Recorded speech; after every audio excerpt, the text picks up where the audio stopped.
What do today's mental health care practitioners think of psychedelics? Does combining MDMA with psilocybin or LSD have therapeutic potential? Can DMT enhance the practice of experienced meditators? What can we learn from recurring dreams? Can your ADHD medication cause psychosis? In today's episode of the Psychedelic Therapy Frontiers podcast, we're exploring a wide range of new research on these topics and others. For those of you who are new to the show, welcome.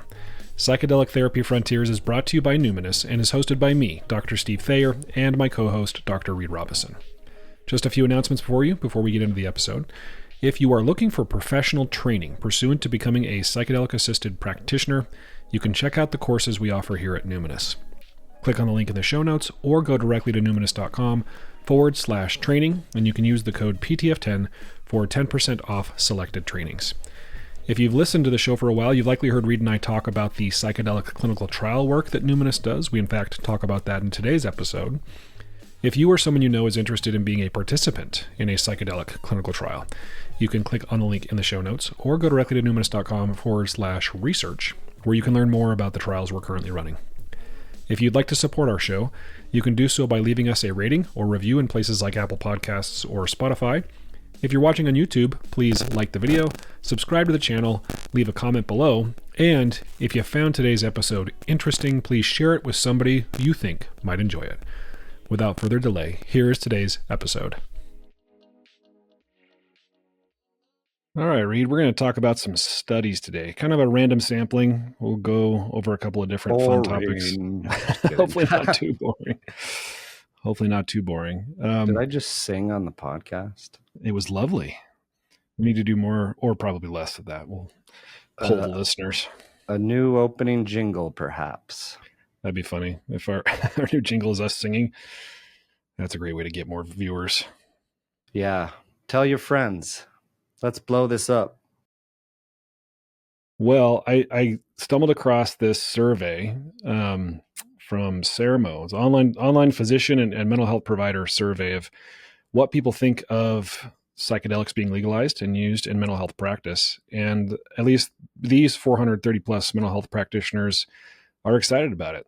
94%. So yeah, 430 mental health care providers globally were surveyed for this. I get those requests. I'm part of Sermo's. It's like a social network for physicians. You have to provide your license to join. And then I get these emails all the time.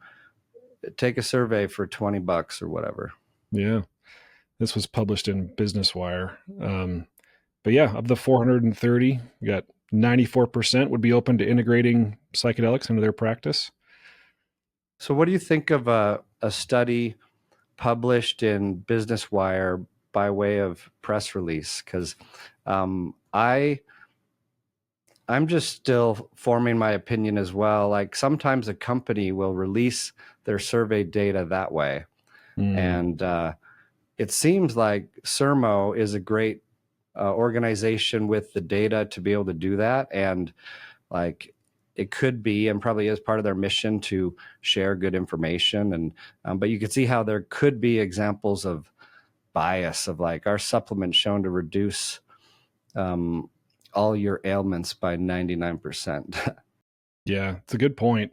And 94% seems very, very high. I mean, I remember reading a survey, I don't remember where I would cite this, but it's in my notes somewhere deep in the archives. But a similar survey, don't know who the sponsor was, but I think it was of psychiatrists in particular. It was like 88% of psychiatrists would be open to the idea of psychedelics being psychiatric interventions. Yeah, I remember it's been so long. So this could be a false memory, but like I remember a survey of primary care, healthcare practitioners in general, towards the beginning of the Renaissance, where people were celebrating that it was above 50%, felt optimistic about the promise and potential.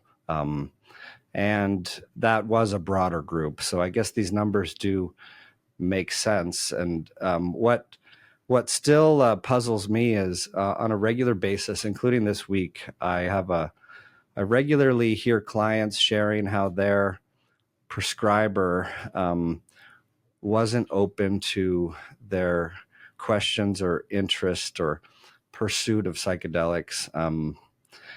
Yeah, wondering if you've heard that recently, like opinions to the contrary. Yeah, occasionally. Um, I think, again, this is totally biased just on what I've heard from my clients, but it seems like their therapists seem a little bit more open to it than their prescribers do. And prescriber could be anywhere from, their a family practice doc or nurse practitioner all the way to their psychiatrist. But at least the therapists I know in my circle and that refer to me are, fairly open to and interested in what psychedelics might have to offer. Hmm. You know what I love about what the Renaissance has done, this kind of transformation of mental health care.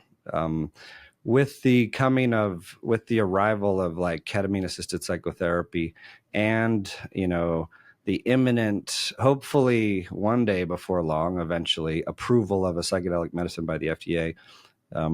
What I love is that we collaborate so much more openly now. It seems like we always did or should have in some ways, but like just yesterday, I was sitting down with a client and we were talking about a course of ketamine assisted psychotherapy or a ketamine dosing session. And the individual already has a great therapist who they love working with. And they shared that their therapist wanted to come and sit in if that's possible. And I know you and I have, of course, collaborated on countless ketamine groups and individuals and studies, but we've also allowed outside clinicians to come sit in with our clients, even back from the Cedar Springville days. But yeah, that's just an aside that comes to mind that I've really appreciated. Yeah, and I've had a lot of questions like that from therapists in the wild who aren't necessarily familiar with psychedelics, and because of their curiosity, and they do a little bit of research and maybe listen to a podcast like ours and want to come and at least be there to support their clients, but also sort of witness the potential transformation. And I think, there's a great need for more education and training, of course, but my suspicion is, compared to, like you were saying before, when the Renaissance, the so-called modern day psychedelic Renaissance started, compared to now, that public perception has improved and there's been a lot more curiosity, in part because of just all of the press that psychedelics have gotten in the last, 10 years or so, especially in the last 5. Yeah.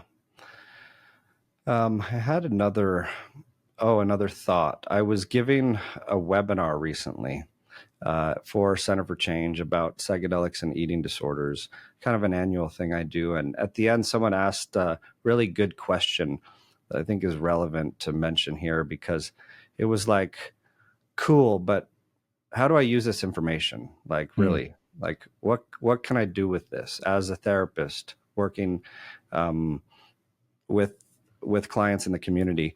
And I was like, ooh, damn good question. And I need to do a better job along the way of weaving that in to a presentation. But the first thing that came to mind is collaborating collaborating while your clients are receiving ketamine treatments. Like if someone has an outside therapist, say they're seeking someone for a ketamine consultation, maybe ketamine or Spravato treatments, and they have an outside therapist, there's a golden opportunity, even if that therapist has never done it, to get involved in ketamine assisted psychotherapy. And how does one do that?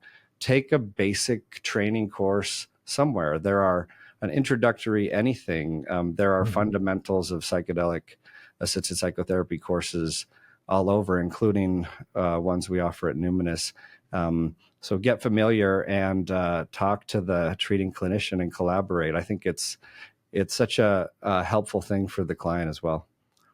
Yeah, I agree. Take a step beyond the average Google search of ketamine and psychedelics, and take a course, and then, like you said, collaborate, call and get into conversation with these ketamine practitioners, or if, especially if your client is thinking about doing some kind of underground psychedelic work, or they're going to go out of the country and go to an ayahuasca retreat.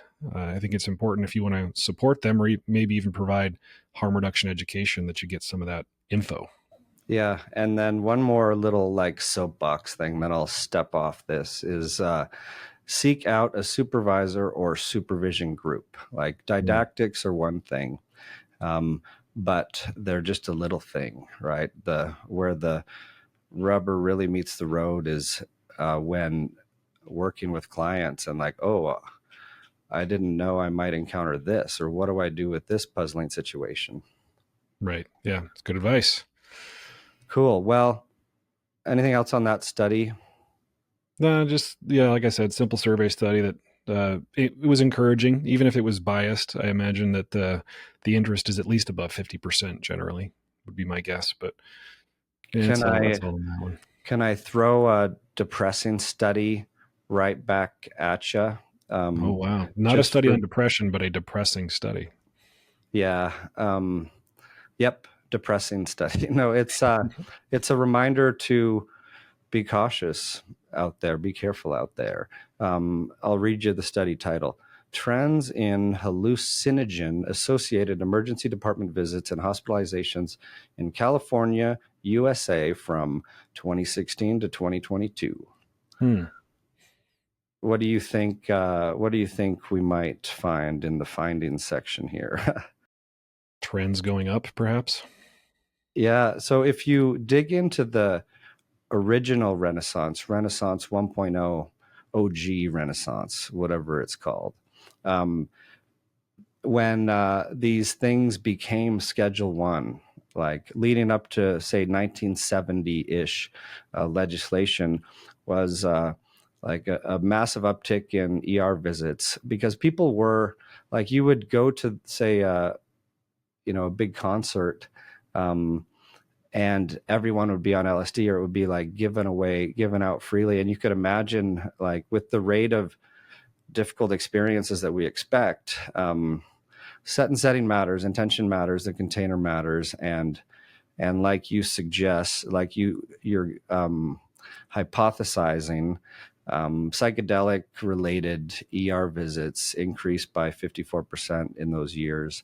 Hmm. Um, Compared with a 20% decrease in alcohol associated visits and a 15% increase in cannabis associated ER visits.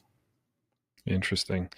I can't say that it surprises me, right? And I wonder. I haven't looked, but I would be curious to know if psychedelic related ER visits increased in places like Oregon or Colorado or any of the cities that decriminalize psychedelics. I think we've heard that when places legalize cannabis, that those ER visits, cannabis related ER visits, go up.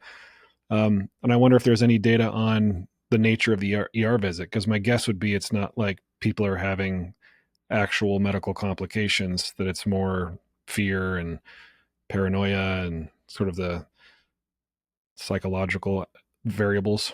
Yeah, I mean, we do know enough about these medicines to know that they are, uh, excuse me, medically and physically safe in overdose, and that the complications are more from the that non-ordinary state, especially in someone who is not ready for it, whether it's the acute psychosis type picture that could happen, and of course safety considerations there if someone is not in a safe place, or the destabilization and the resulting mental health symptoms afterwards.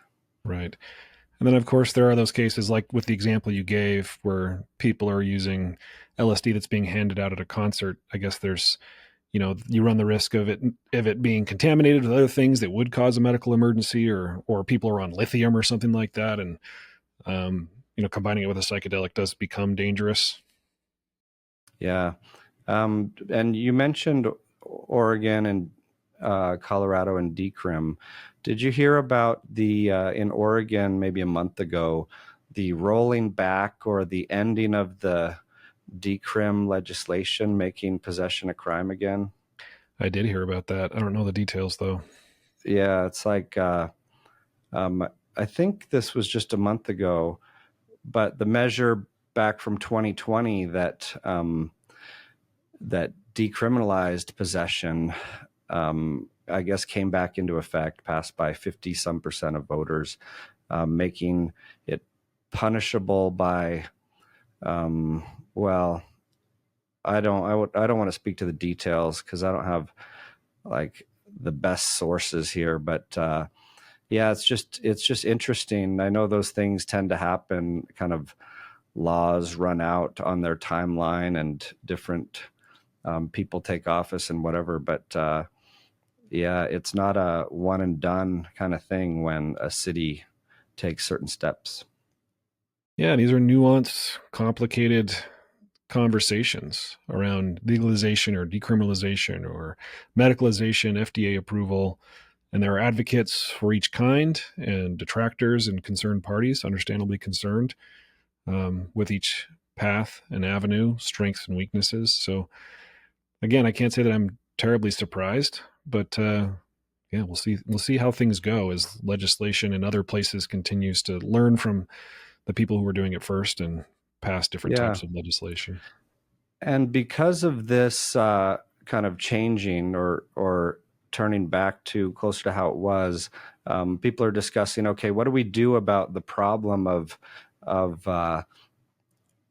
just putting people in jail or the criminal justice system who maybe don't need to be there, Mm. or how do we divert even before that to get mental health treatment? And there's talk of opening up as this legislation's changing, which I think is like coming up in the next month or something, a temporary center where the police can take people who weren't committing any other crime except for drug possession, and they could be assessed by like nurses, crisis workers, and referred to treatment if it makes sense. Although they could, they could still go to jail, but at least that would be better than straight to the slammer, right? Yeah. Again, as a non-lawyer or politician, it I'll make that caveat. It seems to make sense to me that it well, I'll say it a different way. It doesn't make a lot of sense to me to send somebody to prison to lock them in a cage for possession of a small amount of drugs. And people in the decrim movement talk about cognitive liberty, but especially if there's no harm done to society, no harm done to anybody else, and you have a medicine that's a drug, that's relatively safe, or I don't know. It makes very little sense to me to send people to prison for those kinds of things. Yeah. Do you remember we were at an investigator meeting for one of our psychedelic studies, and there was a clinician, a psychiatric prescriber, who got up and shared a story of him, several years ago, getting arrested at a festival with possession of a psychedelic, and how traumatic that was, especially as an African American, Yeah. and how hard it was for him to navigate like personal and professional, like professional career consequences of that. Yeah. It's a tragedy. I mean, calling it unnecessary is an understatement. Yeah. Well, shall we forge ahead into the next interesting study? Yeah. So I found this 2023 study by Ziefman et al.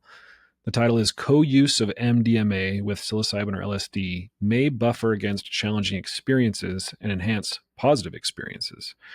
So a study on the so-called hippie flip or candy flip. And I've always been curious about this. People listening to this podcast who use psychedelics are most likely familiar with this kind of approach to using the combination of these medicines. And I've often wondered, could this be, it may be far down the road for clinical trials, but a really useful combination for psychedelic assisted psychotherapy? So they tested this with their, hypothesis that MDMA would sort of mitigate or make less distressing some of the things that psychedelics like psilocybin and LSD, some of the ways in which they cause so-called difficult trips. And they found that the co-use of, I'm reading from the study here, of psilocybin or LSD and MDMA was not associated with differences in mystical type experiences, interestingly, between the two groups. It was Let's not. see. Could you say that part again? Yeah, let me back up and give a little bit more context. So relative to psilocybin alone, or LSD alone. Combining the two, MDMA and psilocybin, with a relatively low dose of MDMA was associated with significantly less intense total challenging experiences. So being, less intense grief or fear, as well as increased self-compassion, love, and gratitude. So again, not super surprising that you'd get some of the same feelings using MDMA alone in combination with the two: self-compassion, love, gratitude, and a decrease in some of those, more difficult emotions and experiences that people sometimes report in using those drugs, psilocybin, LSD alone: grief, fear, things like that. Yeah, and this, my first question was when maybe a selfish one, when I first saw the study is like, okay, who did it and how'd they do it? Because I've wanted to do that. It was That a combo. convenience sample. And it was a survey. It was like a prospective study, but of people intending to Right. go to a psychedelic ceremony or whatever. Yeah, it's an important point. Like this wasn't a trial that was run. Like it wasn't certainly not a double blind, certainly not placebo controlled, but they call it a sort of a convenience sample where, Yeah, a naturalistic setting.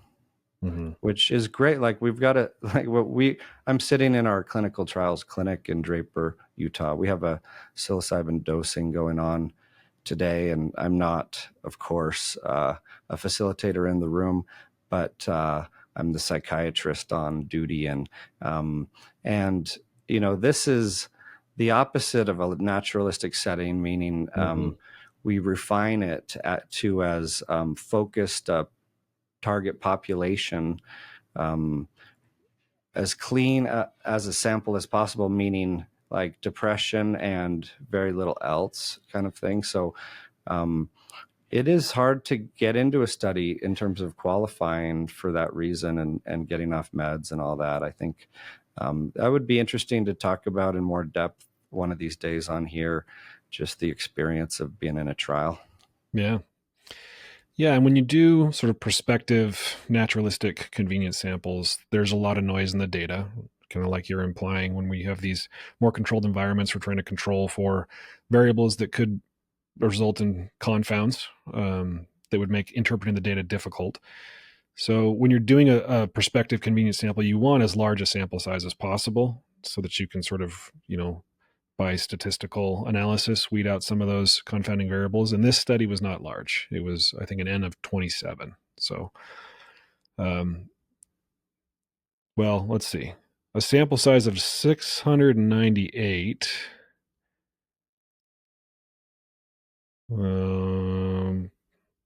were surveyed. What the heck? Plans. We examined whether co-use of MDMA and psilocybin, N of 27 is. So yeah. So that's who got the combo. Right. Like how many people? Yeah. So not a ton. I mean, the results are kind of for people who are experienced with the combination of these two drugs, these two medicines. The results are kind of like, well, duh. That's we know that that's the effect, and that's why we do it. But I call that the no shit study response. Right.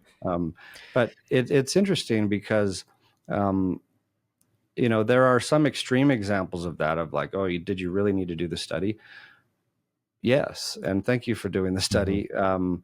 Because now we've tested that hypothesis, even if it was a pretty confident one. Anyway, that I have one of those two that I can throw into the mix, and we'll see if you have duh response. Yeah, let's hear it. This is not on psychedelics at all. It's a study about dreams. It's actually a study about loneliness and dreams. There had been a handful previously showing that loneliness may increase the frequency intensity of nightmares. And so the researchers sought out to explore the connection further, characterize it. But maybe for context, there's this evolutionary theory of loneliness that says that it's an adaptive mechanism. Makes sense. Another maybe duh moment, if you like, tracing back our weird species through evolution to try and figure out why we evolved into this weird, awesome way. But anyway, loneliness is an adaptive mechanism evolved to signal threat to our social bonds that are protective. We've talked about this in many ways on here, and this distressing state motivates us to reconnect. It's an emotion that has a bodily felt sense of whatever loneliness feels like to you, and that action tendency that is tied to an emotion positions you to reconnect, to want to reconnect others, text your kid and say, come visit me or whatever, much like hunger prompts us to eat. And so the theory suggests that unmet social needs trigger, aversive responses that encourage social integration, reintegration. And but back to the study is it essentially showed that if people had loneliness, they were much more likely to have nightmares in general, and the frequency of nightmares also correlated with the presence and intensity of loneliness. So what's your reaction, Dr. Steve? Yeah, no shit. Yeah. I mean, yeah, it makes total sense. Especially the way you set that up, like the idea that loneliness is sort of this very natural in the limbic system kind of adaptive emotional response to signal to us we need to reconnect with the system, the social system that keeps us safe, a survival mechanism. So it makes sense that those things buried deep down inside would manifest in dream content when we are in a type of perpetual social threat, which I guess you could argue loneliness is. Like that feeling of loneliness is a signal that you're in some kind of perpetual social threat of isolation.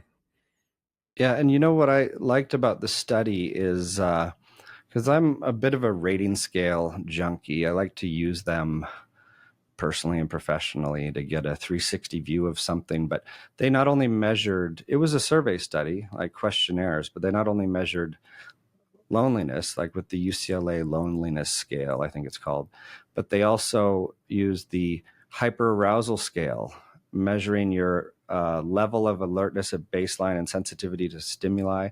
They measured the rumination scale. It was responses style theory, rumination scale, like repetitive negative thinking, to show, okay, just because you answered a question positive on loneliness, like how often do you feel you lack companionship? How often do you feel left out, etc. They looked at kind of both psychically and physiologically. How's that living in your body and your mind? Yeah. How distressing is it? Because, I mean, you could report high loneliness and, but maybe you're not feeling it in your body, like you said, and maybe it's not particularly, it's not leading to dysfunction perhaps in your life, even if you're feeling lots of loneliness. So that's cool. That's cool that they added those other variables. Yeah. And more dream studies to come. It's just an age-old curiosity for me, because we see it, it's not only interesting in personal life and talking about dreams, but with clients. What do you do with dream content when it comes up? Do you query about it?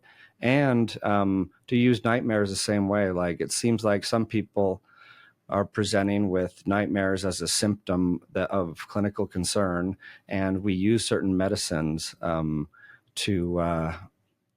try and reduce that when they're interfering with life, associated with PTSD, and really causing a lot of detrimental insomnia, etc. But yeah, it's just interesting, the spectrum of dreams and distress too. Yeah, dreams are fascinating. And I have, a friend who experienced a pretty horrific trauma, and after a psychedelic experience, a recurring nightmare that they were having related to that trauma went away. And it wasn't like the psychedelic went in there and sort of excised the nightmare, neural pathway. How do circuit. you know? That's true. Maybe it did, for all I know. The way my friend reports it, it was, this psychedelic experience helped them resolve the lingering issue intrapsychically that was Yeah. responsible for the nightmare recurring. But yeah, maybe there's a neurological correlate there, and it just sort of ablated the circuitry that was responsible for it. Yeah. I'm feeling especially tangential today. So when you say neurobiological correlate, it brings up another study. Oh, there we go. This one's interesting because it's a mouse study. And when I see a mouse study, I take it with an extra grain of salt because mice are not just little humans. Mm-hmm. It goes without saying. I mean, that's a saying from like pediatric training. Like kids are not just small grown-ups. They need extra considerations in your clinical approach. But we do need animal models. And like when you're wanting to bring a drug to market, say you want to study 2CB for dysthymia, like, or whatever, depression or couples therapy or something. And, you're going to have to present before doing human studies, getting approval to do that. You have to present some animal data, often a mouse model or, and pharmacokinetic toxicology data on animals before it goes to humans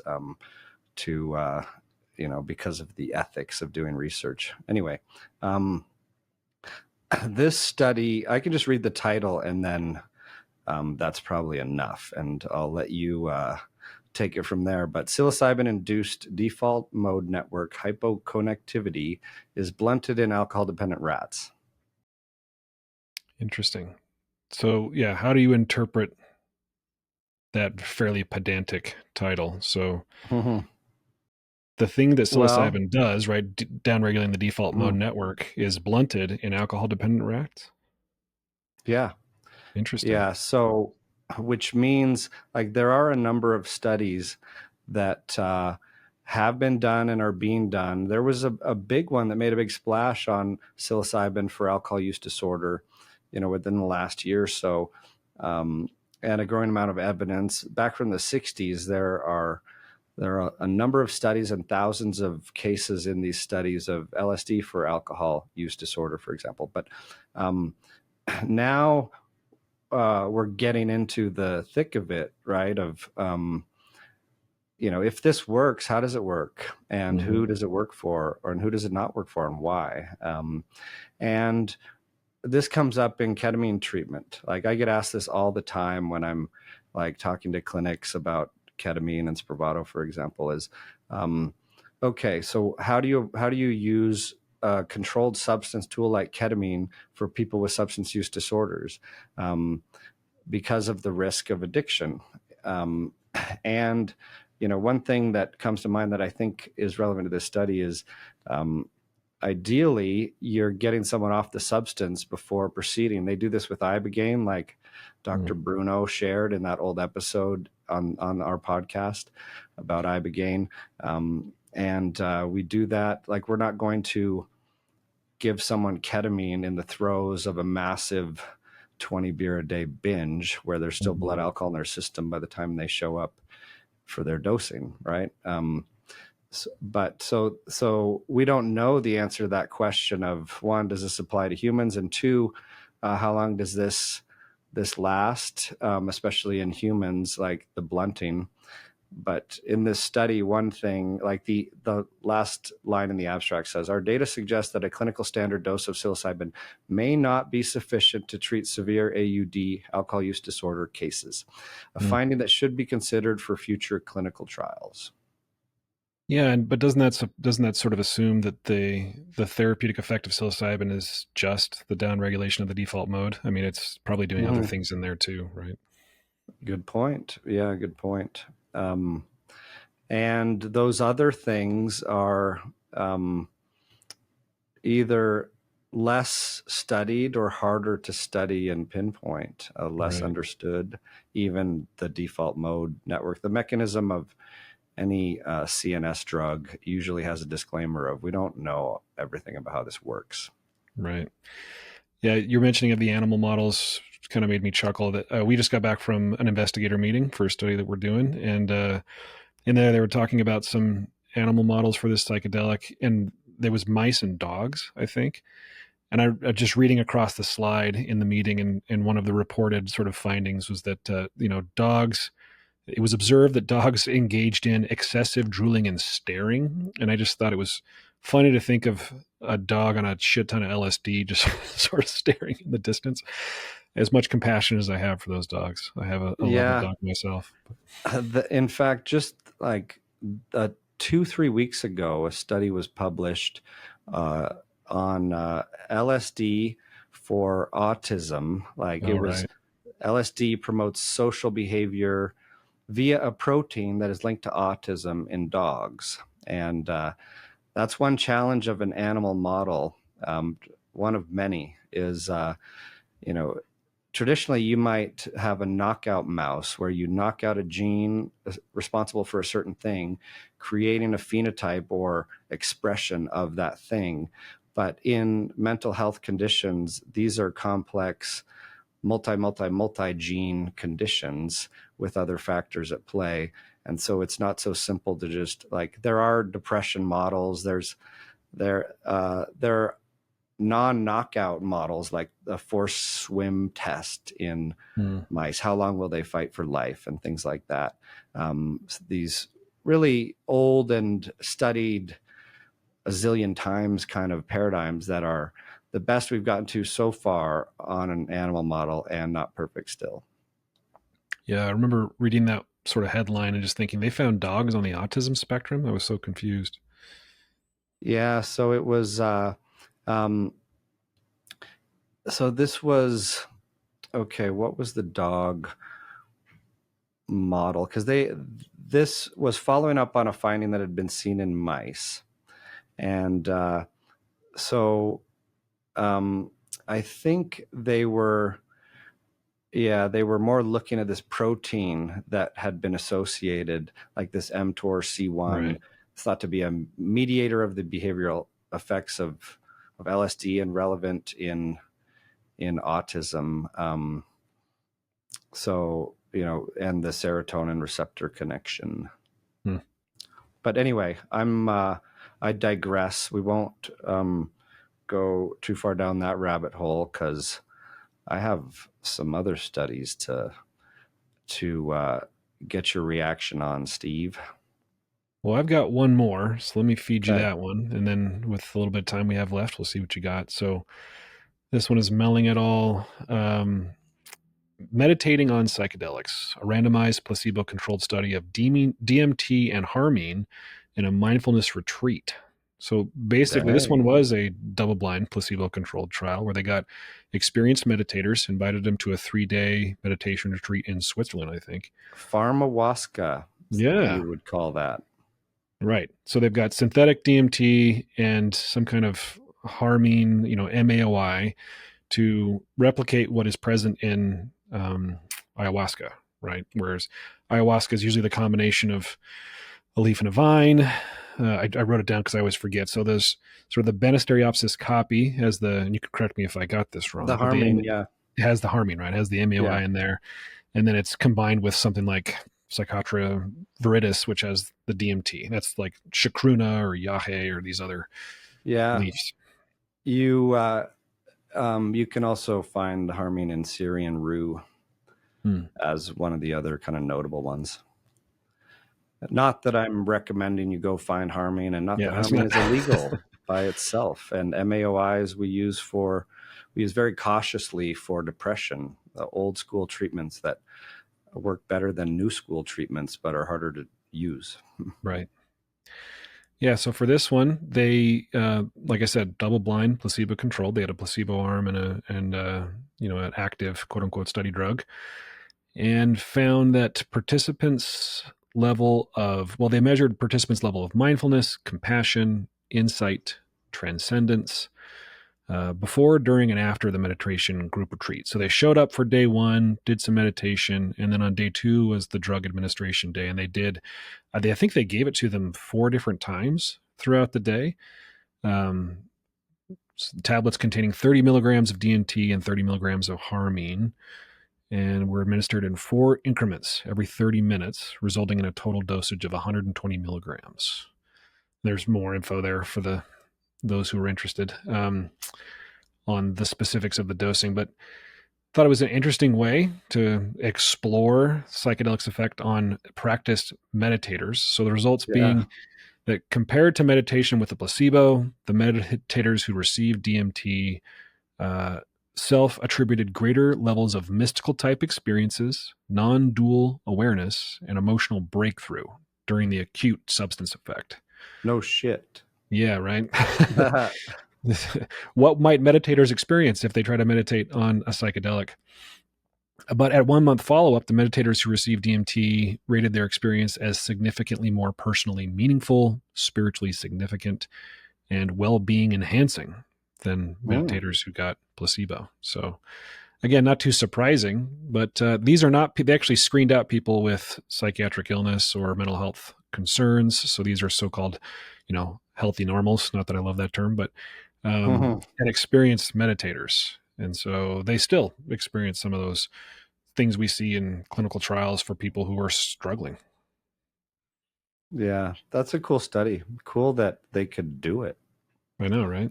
Yeah. And note to selves, it might be interesting to talk about, MAOIs and ayahuasca and the diet and the kind of the forces at play physiologically and psychologically and spiritually in preparing for ayahuasca if we haven't. Anyway. Yeah, we should. And we've got probably a couple fun people we could bring on here to talk about that too. Um, Yeah. Do you have time for one more study, yeah, Steve? I know you have an appointment coming up. let's do one more, and then I got to run. Okay. So this one's called Risk of Incident Psychosis and Mania with Prescription Amphetamines. Just published September, American Journal Psychiatry. We call it the Green Journal in the psychiatry field because it's green. But Makes sense. yeah. And so amphetamine, the context is amphetamine prescribing has increased in recent years. And there's a lot that's been studied and written and about that during COVID and the changing of the telehealth laws, allowing it to be done by telehealth and all that stuff. So, and I always get this question. I always think about this. What are the risks of prescribing anything to someone? What are the risks of prescribing something like Adderall to an individual?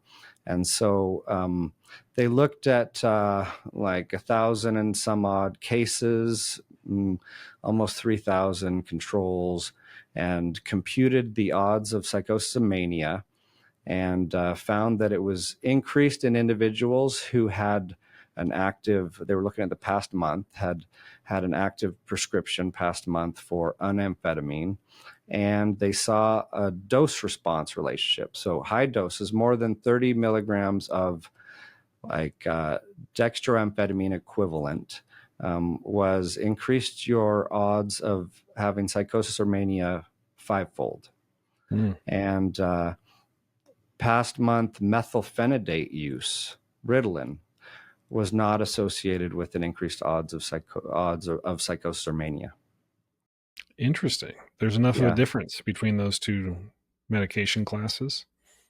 And I've, this is an area I've kind of been interested in for a while. I started my career doing a lot of ADHD studies, but even like 5 years ago or so, I was involved in a study with some University of Utah colleagues looking at methamphetamine risks and Adderall risks using the Utah population database that we could link to big health records like Intermountain Healthcare, and showed that, well, it seems to be that there's a spectrum of risk. In that case, we were looking at neuronal damage and Parkinsonian type things in really high dose illicit use or high dose misuse of prescription amphetamines. In this case, I think we can conclude that in terms of the psychological risk of triggering psychosis or mania, high dose amphetamines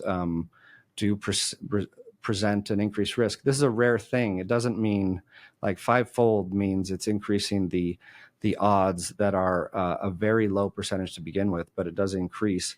But to get at your kind of reaction to the Ritalin versus Adderall and Dexedrine thing, mechanistically they're a bit different. Like Adderall comes in and like hits a dopamine receptor. I'm oversimplifying. I'm also acting it out with my hands for those who are listening only, is like it punches the neuron and has it release dopamine, where Ritalin goes in with a slightly gentler approach, still as a stimulant, and more inhibits the reuptake to make it more available.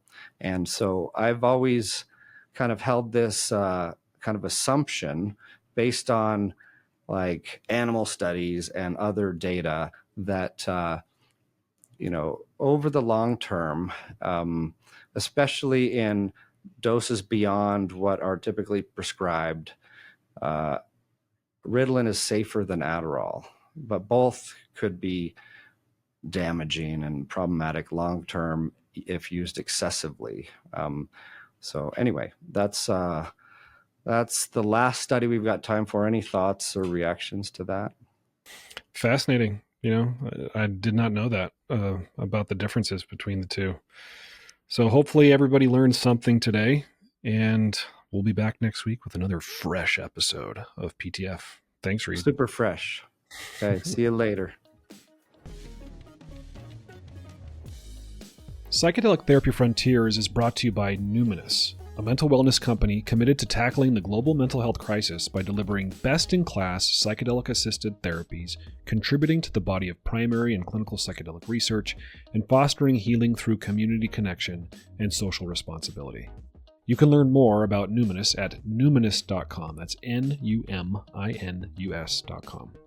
If you enjoyed the show today and you want to support us, here's how you do it. Rate and review the show on platforms like Apple Podcasts and Spotify. Subscribe to the Numinus YouTube channel, like the videos, and share it. Share the show or clips of the show with someone that you think will enjoy it. The content of this podcast does not constitute medical advice or mental health treatment. Consult with a medical or mental health professional if you believe you are in need of mental health treatment.